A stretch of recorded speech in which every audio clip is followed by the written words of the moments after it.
Ô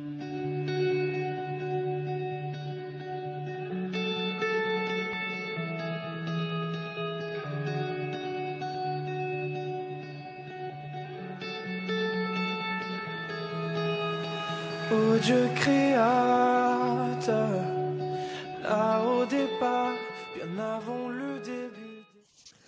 La journée commence comme d'habitude et là, je viens envie d'écrire un cantique nouveau. Alors je prends place et c'est parti. L'inspiration doit automatiquement arriver. Beaucoup ont pensé que je suis un distributeur automatique de cantiques nouveaux. Il est vrai que mon appel soit celui d'apporter un cantique nouveau à l'église de la nation et des nations, mais une chose est sûre, je vais vous le dire, c'est que quand j'écris, il y a quelque chose de particulier et c'est la petite chose que je vais vous donner aujourd'hui. Chacun son style et son look. Alors toutes les fois on écrit pour Dieu et moi personnellement dans l'expérience que j'ai avec lui, j'aime écrire sans trop réfléchir. Quand je réfléchis trop, je sens qu'il n'y a pas de vérité dans ce qui sort de moi. Voilà pourquoi je suis obligé de tout rayer et tout supprimer parce que franchement, il n'y a pas de vérité. J'aime pas sentir mon corps donner trop de sa présence dans mes textes. J'aime quand ça coule, quand Jésus en moi donne la chose et la chose coule simplement sans trop réfléchir. J'aime écrire en m'oubliant, mais en pensant à cette intimité qu'il y a avec Dieu, en pensant à Jésus. Il y a quelque chose de particulier. Ça coule, vous savez, c'est le petit miracle de l'inspiration. En gros, quand je réfléchis trop et j'écris le texte, il y a trop de moi là-dedans. J'aime pas quand, dans ma composition, on trouve trop de moi. J'aime quand on trouve trop de Jésus. Et c'est pourquoi la profondeur de Christ dans chacune de mes lignes. Avec ces lignes ne sont pas à moi. Alors que c'est Jésus seul qui les gère et qui fait en sorte que, ben vous voyez, que les choses, voilà, évoluent. Alors donc, quand j'ai pas d'inspiration, je force pas, j'arrête. Quand il y a trop de moi dedans, je force pas, j'arrête.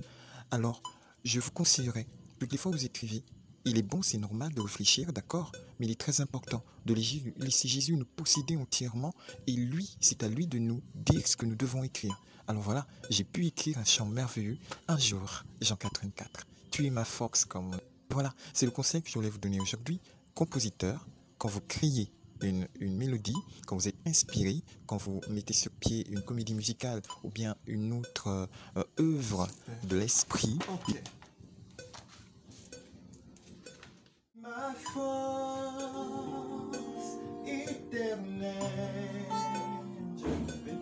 mon réconfort éternel, tu es ma force éternelle.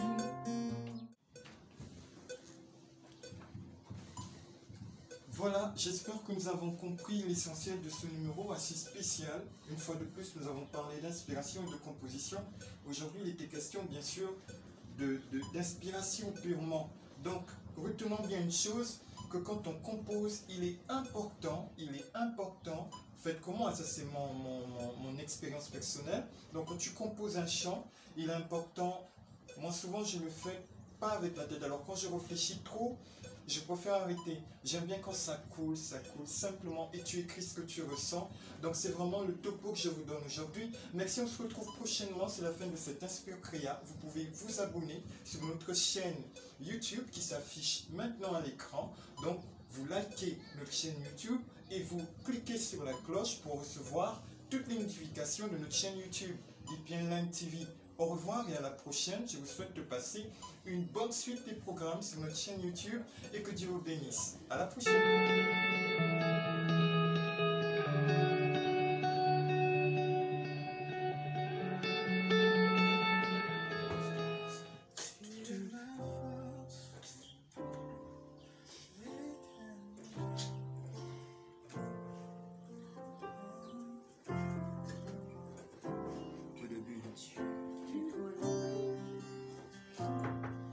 Tu trouves qu'au début tu peux, c'est-à-dire on va poser ça maintenant, après au début tu peux commencer genre à les sous.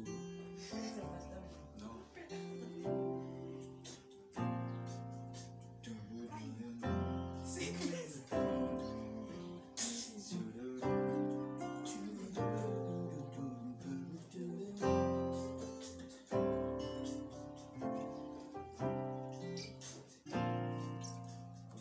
Après parce que comment c'est, au début c'est comme le depuis le chant là. Le chant, c'est encore quoi? Tu es celui. Qui va